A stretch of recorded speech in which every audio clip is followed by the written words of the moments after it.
If you don't know who Jordan Peterson is, 1, lucky you, and 2, he's a Canadian psychologist who looks like Satan's accountant, and for the last 10 years has been a sort of mayor for divorced dads. He's controversial, he criticises immigrants and trans people, the kind of opinions that are only voiced by those on the fringes of society, outcast by the establishment, like the most powerful man in the world, or the richest man in the world, for instance. And if you like your psychologist to talk mainly about psychology, well, move on, granddad, because this psychologist talks about lots of other things, but with the same air of authority, which I cannot see causing any problems whatsoever. Peterson recently appeared on Jubilee, which is a YouTube channel that does the surrounded debates. Things like 20 meat eaters versus 1 vegan, or 20 Andrew Tate fans versus 1 man whose dad told him he loved him, things like that. His one was Jordan Peterson versus 20 atheists, and it went viral, partially because in it he looks like a waxwork of Jordan Peterson, but also because it showcased everything that's wrong with his debating style. And that's what I'm going to talk about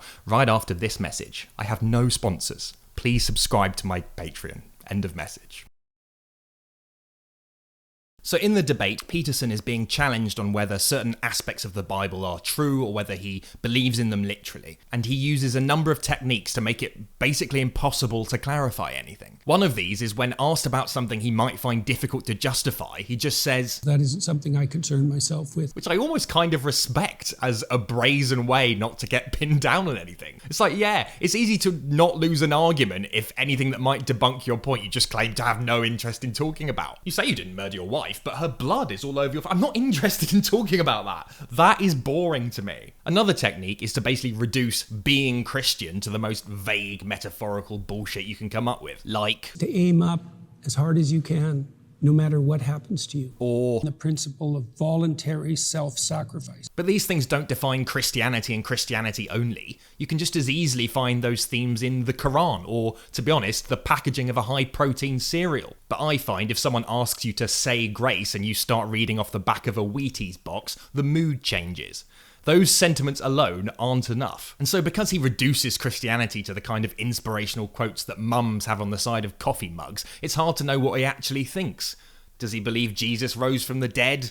Does he think he had magic powers? Not interested. Live, laugh, love. Next question. His opinions are like those blobs you get in your eyeballs, where if you try and focus on them, they just sort of coquettishly drift out of view. The debate reaches its sort of tragic apex where Peterson refuses to even say if he is a Christian, rendering the whole thing pointless. You're a Christian.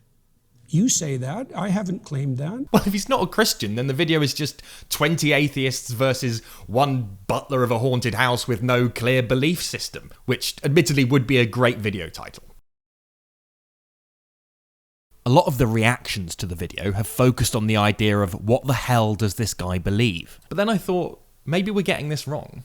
Maybe what he actually specifically believes just isn't the point. You see, Jordan Peterson is funded by far-right think tanks, with links to big oil and big tech and big everything bad, really. Big tinnitus, probably. When he makes a claim, he's not making it because he deeply believes in it, whether or not he deeply believes in it. He's making it because it achieves a particular goal for the people he works for. This is particularly effective because a lot of people who got into Jordan Peterson got into him because he was saying relatively mundane things like stand up straight and take responsibility. And if you were a divorced dad eating sauceless spaghetti out of a colander lying on the floor of a motel room, that probably felt quite empowering. Nice one, Mr. Doctor Man. You seem well-meaning and trustworthy. I will stop drinking hot sauce directly from the bottle while cowering in the fetal position in this empty bath.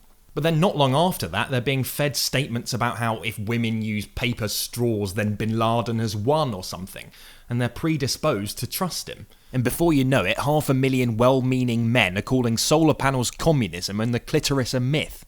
Mission accomplished for the Institute for Freedom and definitely not oil companies. I think if there's an agenda in the debate video, it's to push the idea that anything broadly good can be considered Christian, and therefore anything non-Christian is bad, so let's get rid of the foreigners? Maybe we should stop asking what exactly is Jordan Peterson saying, and start asking why exactly is he saying it? Now you might ask, if what he's saying doesn't matter, why did I spend the first half of this video trying to dissect it? Well, that doesn't concern me.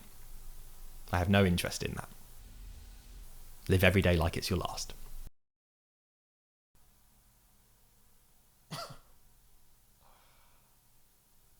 That is a ridiculous idea.